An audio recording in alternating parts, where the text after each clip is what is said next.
Today, we're heading to the very heart of India, to an ancient city that, for thousands of years, was a kind of ground zero for time itself. A place where the architecture was literally built to map the heavens. We're talking about Ujjain. I mean, just think about that for a second. A city designed not just for people to live in, but as a giant cosmic clock. For millennia, Ujjain has been this incredible place where science and spirituality looked up at the sky together, trying to figure out our place in the cosmos. It's an amazing story of time, faith, and just some mind-blowing ingenuity. So you've got to ask, why Ujjain? What is it about this one city that makes it so important? Well, for ancient Indian astronomers, it was, quite literally, the center of their world. It was their geographical and scientific anchor. You know how today we use Greenwich, England as the world's prime meridian? Well, long before that was ever a thing, Ujjain served that exact role for India. It was their prime meridian, the 0-degree line of longitude. Every calculation for time, for the position of the planets, it all started from this one single point. It was the absolute starting line for mapping the entire sky. And here is where it gets truly wild. What makes Ujjain's location so unbelievably significant is this point of what seems like cosmic coincidence, or, maybe deliberate design. Ancient scientific texts suggest that this prime meridian crosses the Tropic of Cancer exactly over the Mahakaleshwar temple, which is the most sacred spot in all of Ujjain. This perfect celestial alignment made this city a point of immense scientific and spiritual power. And this legacy, it's incredibly deep. We're talking thousands of years. As early as 1300 BC, you have ancient Vedic texts laying the groundwork. Then, by 500 AD, you've got brilliant scholars like Varamihira working out of Ujjain, cementing it as this major intellectual hub. And this long, unbroken tradition leads all the way up to the 18th century and the creation of a truly revolutionary observatory. But here's the thing about Ujjain.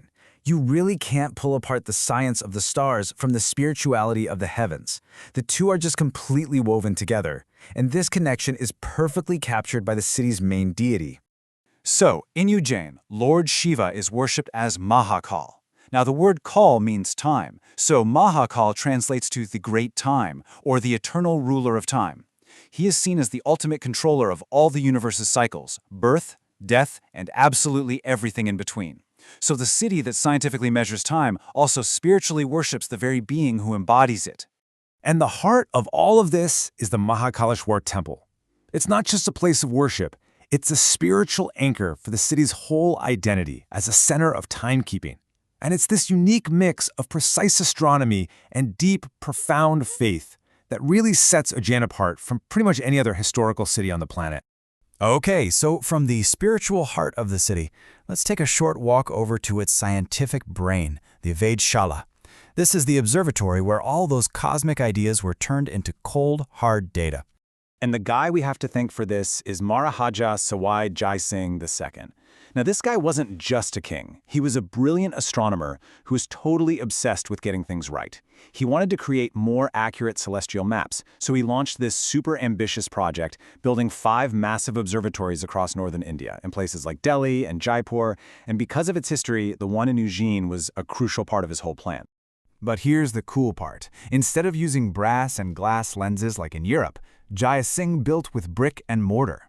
The Vedshala has 5 main instruments, and each one is a massive piece of architecture. These stone giants were designed to track the stars and planets with a level of accuracy that was just staggering for an age before telescopes. Let's take a look at how a couple of them work. Okay, let's start with the supreme instrument, the Samrat Yantra. This is basically a giant, hyper-accurate sundial. You see that massive ramp? It's angled perfectly to point right at the North Star. And the secret to its incredible accuracy is just its sheer size. As the sun moves, its shadow travels a really long way along those curved marble walls, which lets you measure time down to increments as small as 20 seconds. It's simple, it's elegant, and it is brilliantly effective. All right, next we have the Digansh Yantra, which is kind of like a cosmic compass. An astronomer would stand at that central pillar and use a rotating pointer to line it up with a star or a planet. Then, by reading the position on the circular scale all around them, they could figure out that object's exact coordinates. Basically, its compass direction and its height above the horizon. So, how does Ujjain's incredible scientific and cultural heritage really stack up on the world stage? let's zoom out for a minute and compare it to some of the other great skywatching sites from throughout history. What's so fascinating is seeing the different ways people tried to solve the same problem. So you have ancient sites like Stonehenge, right? They were built for these broad ceremonial alignments with things like the solstices. And Chanquillo in Peru used its 13 towers as a kind of solar calendar. But Ujjain's Vedashala, that was built for something else. It was built for precise mathematical and repeatable measurements of time and the positions of celestial objects. And really, this quest to understand the sky is a universal human story. It doesn't matter if it's through complex scientific instruments like this one from China, or through symbolic cosmic maps painted on temple ceilings in Egypt. Every culture has looked up and tried to find some sort of order and meaning in the stars. Ujjain's story is just India's unique and powerful chapter in that global narrative. So, what really makes Ujjain so special is this unique combination. It's not just an ancient ruin, and it's not just a place of worship, it's both. The fact that you have this advanced, measurable science existing right alongside a vibrant, living spiritual tradition, that's what gives Ujjain what UNESCO calls outstanding universal value. And that makes it a truly priceless piece of our shared world heritage. But this story isn't just about the past. The knowledge that came out of Ujjain created echoes, ripples that we can still feel today, connecting that ancient wisdom right into our modern lives. So why did all this matter so much? Because back then, timekeeping was life. This knowledge allowed farmers to perfectly time their planting and harvesting with the seasons. It made sure that religious festivals were held at the exact, cosmically correct moment. And it led to the creation of these super detailed almanacs called panchangs, which are still used in daily life by millions of people in India today. And this tradition is still evolving. You've got recent initiatives like the installation of a Vedic clock in Ujjain that are totally reimagining these ancient systems for a modern audience. It's all about reviving awareness of India's incredible contributions to the science of time. All right, after all that, let's do a quick quiz. We talked about that giant sundial, the centerpiece of the whole observatory. Do you remember what it was called?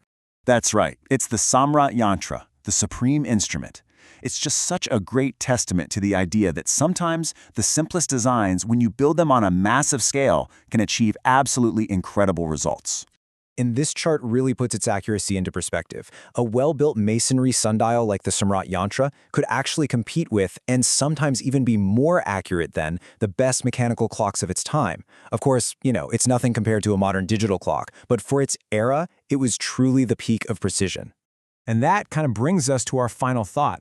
From Ujjain to Stonehenge, ancient cultures built these massive, incredible monuments to measure their place in cosmic time. It just makes you wonder, in our world of hyper-precise digital clocks on our wrists, what are the monuments we're building, and how do we measure what truly matters? Thanks for joining us.